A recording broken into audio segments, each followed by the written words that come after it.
Hello दोस्तों, स्वागत है आप सभी का एक बार फिर से हमारे यूट्यूब चैनल में। आशा करते हैं आप लोग स्वस्थ होंगे, मस्त होंगे और अपनी तैयारी में व्यस्त होंगे। आपकी तैयारी को ध्यान में रखते हुए हम लोग मध्यकालीन इतिहास की क्लास लाए हैं। मध्यकालीन इतिहास के अंतर्गत हम लोग दिल्ली सल्तनत पढ़ रहे हैं। दिल्ली सल्तनत की अगर बात की जाए तो इसके कार्यकाल की बात की जाए तो इसका कार्यकाल होता है 1206 से लेकर 1526 ईस्वी के बीच। कितना होता है? 1206 से लेकर 1526 ईस्वी के बीच। आखिर इतने लंबे समय अवधि के बीच में दिल्ली सल्तनत में कितने वंशों ने शासन करते हैं, एक बार इसके बारे में जानते हैं। और वे 5 वंश कौन होते हैं, उनका क्रम कौन सा होता है, इन सब के बारे में जानते हुए फिर हम लोग अपनी क्लास की तरफ चलेंगे। देखिए, दिल्ली सल्तनत 5 वंश शासन करते हैं। वे 5 वंश होते हैं। पहले गुलाम वंश शासन करते हैं, उसके बाद खिलजी वंश शासन करते हैं, उसके बाद तुगलक वंश शासन करते हैं, उसके बाद सैयद वंश शासन करते हैं। जो आखिरी वंश दिल्ली सल्तनत पे शासन करता है वह होता है लोधी वंश। और हम लोग आज की क्लास में लोधी वंश के बारे में पढ़ेंगे या इसके बारे में अध्ययन करेंगे। देखिए, आपको अगर मध्यकालीन इतिहास या कह सकते हैं दिल्ली सल्तनत से संबंधित कैसे क्वेश्चन पूछे जाते हैं, एक बार उनके बारे में देख लेते हैं।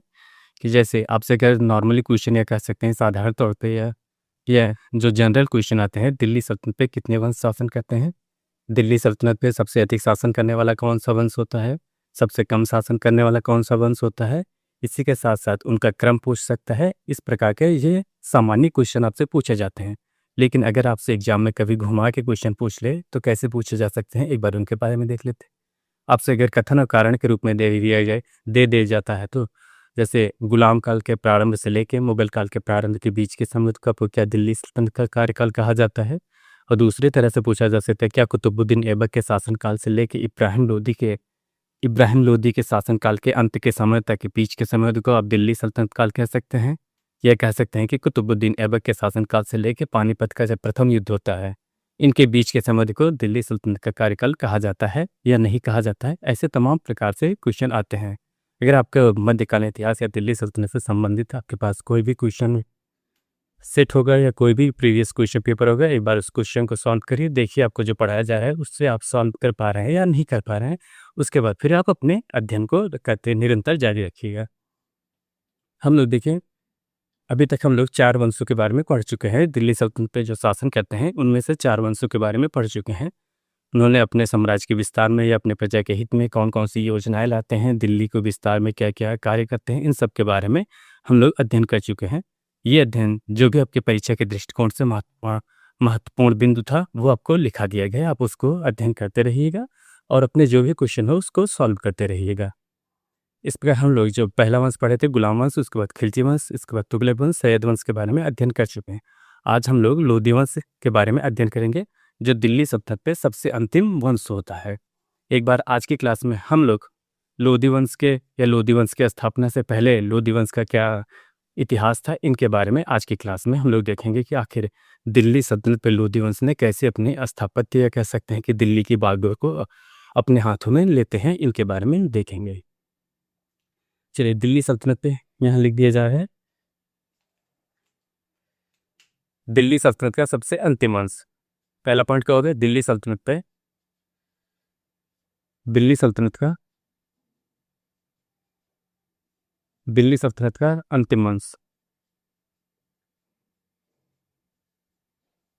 अंतिम वंश होता है। जब इस वंश का अंत होता है, कह सकते हैं इस वंश का समापन होता है, तो उसके बाद मुगल काल का प्रारंभ हो जाता है। इस वजह से ये दिल्ली सल्तनत का आखिरी वंश होता है। और अगर इस वंश के कार्यकाल की बात की जाए तो इसका कार्यकाल कितना है? 1451 से लेकर 1526 ईस्वी के बीच इसका कार्यकाल होता है, या कह सकते हैं जो लोधी वंश होता है इसका कार्यकाल होता है। उसके बाद इसके अब संस्थापक की बात का जान लेते हैं। दूसरा पॉइंट होता है संस्थापक इसके कौन होते हैं?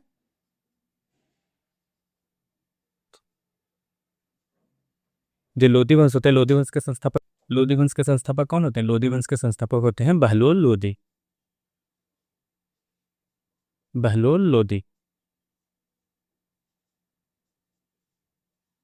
ये आखिर इनके संस्थापक होते हैं, ये आपको बताया गया है।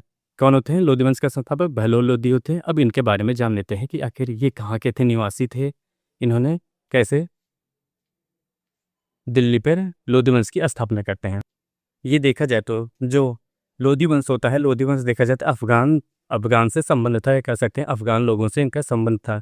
जैसे आपको बताया गया था कि जो गुलाम वंश होते थे वे तुर्क से संबंध था उनका, उसी प्रकार लोधी वंश था। लोधी वंश का संबंध किससे था? अफगान से। अफ़गान से इनका संबंध था। अफ़गान से संबंध होने के साथ-साथ अब जान लेते हैं जैसे ये लोग देखिए लोदी वंश का संबंध किससे है? लोदी वंश का संबंध की बात की जाती है, अफ़गान से संबंध होता है। जिस तरह अगर आपको बात किया जाए जैसे हिंदू धर्म होता है, हिंदू धर्म में कई वर्ण होते हैं, जैसे वर्ण व्यवस्था आई थी। हिंदू धर्म में जैसे ब्राह्मण हो गया, क्षत्रिय हो गया, वैश्य हो गया, शूद्र हो गया, उसी तरह जैसे ये अफ़गान होते थे, अफ़गान के अंतर्गत इन्हें इन्हें रखा गया था साहुल खेल में। ये साहू खेल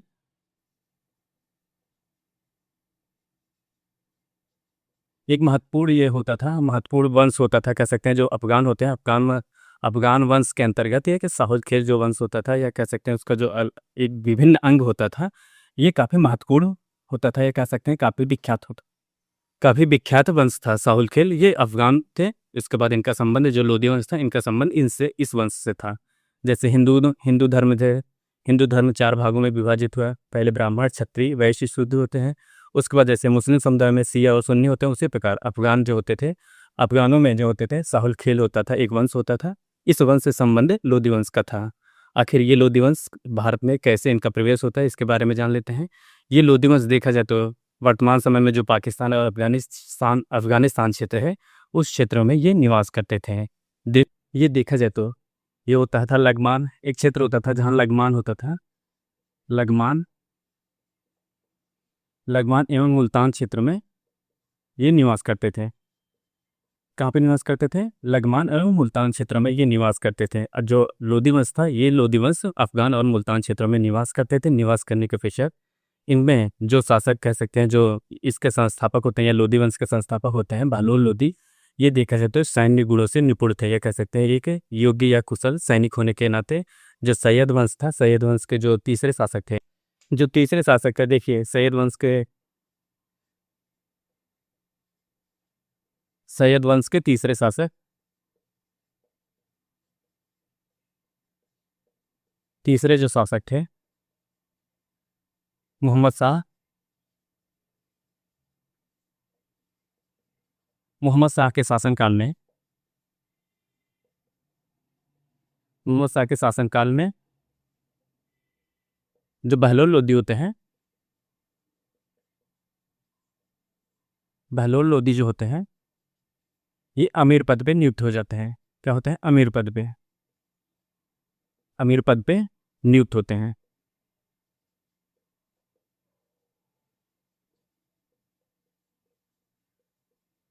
अमीर पद पे नियुक्त होते हैं। किस पद पे होते हैं? अमीर पद देखा जाए तो उस समय काफ़ी महत्वपूर्ण या कह सकते हैं योग्य पद होता था, और इन्होंने जो बहलोल लोदी होते हैं अपनी योग्यता के कारण या अपनी योग्यता से ही इस पद को प्राप्त करते हैं। किसका शासनकाल में? जो सैयद वंश के तीसरे शासक होते हैं मोहम्मद शाह के शासनकाल में ये अमीर पद पे नियुक्त होते हैं। अमीर पद पे नियुक्त होने के पश्चात कुछ दिन पश्चात है जो इनके चाचा थे बहलोल लोदी थे, इनके चाचा थे इस्लाम खां। कौन थे? इस्लाम खां। इस्लाम खां की मृत्यु हो जाती है। यहाँ देखते हैं इस्लाम खां की मृत्यु के पश्चात इस्लाम खां के मृत्यु के पश्चात इस्लाम खां जो होते हैं इस्लाम खां जो होते हैं सरहिंद के सूबेदार होते हैं। कहाँ के होते हैं? सरहिंद के सूबेदार थे ये, सरहिंद के सूबेदार। जब इस्लाम खां की मृत्यु हो जाती है तो जो इस्लाम खां की मृत्यु होने के पश्चात जो बहलोल लोदी थे, ये सूबेदार ये कह सकते हैं ये वाला क्षेत्र जो सरहिंद का क्षेत्र था बहलोल लोदी को प्राप्त हो जाता है। किसको प्राप्त हो जाता है? बहलोल लोदी को प्राप्त हो जाता है ये क्षेत्र। अब देखा जाए तो वही जो बहलोल लोदी है, इनका क्षेत्र कह सकते हैं या इनका साम्राज्य कह सकते हैं, काफ़ी विस्तृत होता चला गया है। पहले तो इनका जो लग़मान था या मुल्तान था, ये इतना ही क्षेत्र था, लेकिन जब इनके चाचा का या कह सकते हैं जो इस्लाम खां थे, इनकी मृत्यु हो जाती है, उसके पश्चात जो सरहिंद का क्षेत्र था उस पर भी इनका आधिपत्य हो जाता है। आधिपत्य होने के पश्चात इनका क्षेत्र काफ़ी विस्तृत हो जाता है। इस प्रकार जब इनका क्षेत्र इतना विस्तृत हो जाता है तो उन्होंने कह सकते हैं जैसे जब क्षेत्र विस्तृत होगा जैसे सरहिंद का जो इनको सूबेदारी प्राप्त होती है, वहाँ के जो सैनिक होते हैं या वहाँ के जो लोग होते हैं इनके इनके अधीन आ गए, या कह सकते हैं इनके अधीन आ गए। अधीन होने के पश्चात इन्होंने उस आसपास के क्षेत्र पे पुनः आक्रमण करना प्रारंभ कर दिया। जो आसपास के क्षेत्र थे उन पर भी अपना कब्जा प्राप्त करना चाहा, या कह सकते हैं उस पर आधिपत्य प्राप्त करने के पश्चात एक समय ऐसा आता है जब मोहम्मद शाह जो होते हैं या कह सकते हैं सैयद वंश के तीसरे जो शासक थे, उनसे बड़ा क्षेत्र बहलोल लोदी का हो जाता है। क्या होता है? मोहम्मद शाह से अधिक बड़ा क्षेत्र बहलोल लोदी का हो जाता है। क्षेत्र बड़ा हो गया, क्षेत्र बड़ा हो, जब किसी राजा या कह सकते हैं किसी सैनिक का क्षेत्र बड़ा हो जाता है तो उसमें सैन्य शक्ति की भी क्षमता अधिक हो जाती है। यही कारण था जब मोहम्मद शाह जो बंगाल पे आक्रमण या बंगाल के अभियान पे जाते हैं तो ये बहलोल लोदी की सहायता मांगते हैं। बहलोल लोदी ने उस सहायता देने से फिर मना कर देते हैं। जो सैयद वंश के आखिरी शासक होते हैं जिससे कहा गया है जिसके अलाउद्दीन, सैयद वंश के अंतिम शासक, सैयद वंश के अंतिम शासक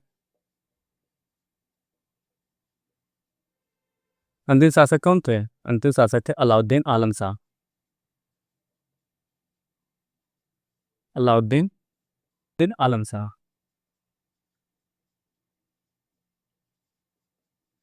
अलाउद्दीन आलम शाह जो थे ये सैयद वंश के आखिरी शासक थे। आखिरी शासक होने के साथ साथ जो इनके इनके शासनकाल में वजीर पद थे, वजीर पद, इसमें वजीर कौन थे इनके शासनकाल में? हामिद खां। हामिद खां देखा जाए तो जो हामिद खां से थे, जो लोदी वंश के या जो सैयद वंश के आखिरी शासक थे। अब अलाउद्दीन अहमद शाह ये लोदी वंश के, सैयद वंश के आखिरी शासक अलाउद्दीन आलम शाह जो थे उन्होंने अपने वजीर हामिद खां से कह सकते हैं झगड़ा करके या कह सकते हैं उन दोनों में तालमेल ना होने की वजह से वे दिल्ली को छोड़कर बदायूं चले जाते हैं। जो अलाउद्दीन आलम शाह कहाँ चले जाते हैं? दिल्ली छोड़कर बदायूं चले जाते हैं। बदायूं चले जाते हैं, दिल्ली को वे उसी हालत में छोड़ जाते हैं। कह सकते हैं कि जो दिल्ली की बागडोर होती है इस समय वजीर जो पद होता है या वजीर जो होते हैं हामिद खां उनके संरक्षण में छोड़ देते हैं। ये हामिद खां जो होते हैं, हामिद खां जो बहलोल लोदी होते हैं, इनको आपसी सहमति की वजह से कहते हैं कि ये दिल्ली, हामिद खां चाहते थे कि दिल्ली पे अपना आधिपत्य स्थापित करना चाहते थे और जो बहलोल लोदी होते थे, बहलोल लोदी चाहते थे कि वे दिल्ली का सुल्तान बने या दिल्ली का अपना शासक बने। और इस क्रम में जो बहलोल लोदी होते हैं, ये कह सकते हैं जो लोदी वंश के संस्थापक होते हैं बहलोल लोदी दिल्ली पर इन कह सकते हैं जो वजीर होते हैं हामिद खां होते हैं, इनके शासनकाल में 2 बार आक्रमण करते हैं। इन 2 बार आक्रमण करने के पश्चात वे दोनों बार असफल होते हैं। बहलोल लोदी कितनी बार दिल्ली पर आक्रमण करते हैं? वे दिल्ली पर 2 बार आक्रमण करते हैं। आक्रमण के पश्चात वे दोनों के दोनों बार असफल होते हैं। असफल होने के पश्चात इनके जो बहलोल लोदी थे इनके भाई होते थे, बहलोल लोदी के भाई थे कुतुब खां। कौन थे? इनके भाई होते थे कुतुब खां। कुतुब खां ने जो ये हामिद खां थे, ये कह सकते हैं जो वजीर थे, इनको गिरफ्तार कर लेते हैं, उन्हें कैद कर लेते हैं। कैद करने के पश्चात हामिद खां पर कहते हैं कि वे साम्राज्य के या साम्राज्य विस्तार, कहते हैं कि राज्य के भलाई के लिए, जो हामिद खां होते हैं राज्य के भलाई के लिए इन्हें कुछ दिन के लिए विश्राम के लिए कहा जाता है। हामिद खां को राज्य के विस्तार के लिए कह सकते हैं भलाई के लिए कुछ दिन के लिए विश्राम करने के लिए कहा जाता है।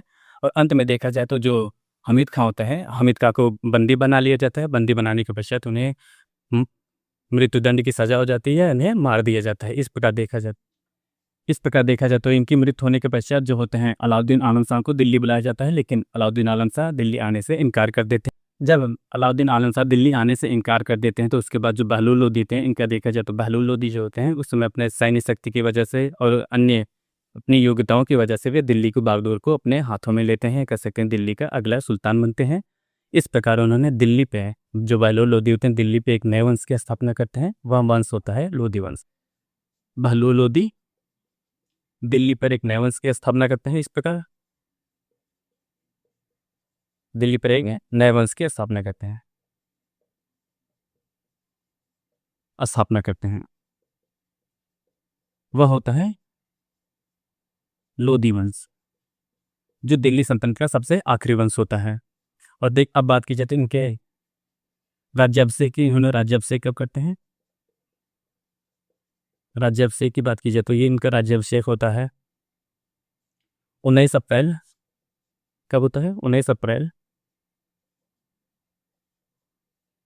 1451 ईस्वी में ये दिल्ली में अपना राज्याभिषेक करते हैं। कहाँ पे करते हैं? दिल्ली में। दिल्ली में इन्होंने राज्याभिषेक करते हैं। इस प्रकार दिल्ली सल्तनत पे एक नए वंश की स्थापना होती है, वह होती है लोदी वंश होता है। अब हम लोग कल की क्लास में लोदी वंश के बारे में बात करेंगे। जो लोदी वंश के संस्थापक हैं इनके कार्यकाल के बारे में बात करेंगे।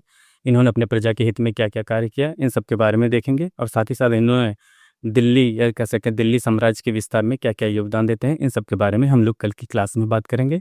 आज के लिए बस इतना ही। आप हमारे चैनल पर नए हो तो चैनल को लाइक करें, शेयर करें, सब्सक्राइब करें। मिलते हैं नेक्स्ट वीडियो में, तब तक के लिए धन्यवाद। Bye bye.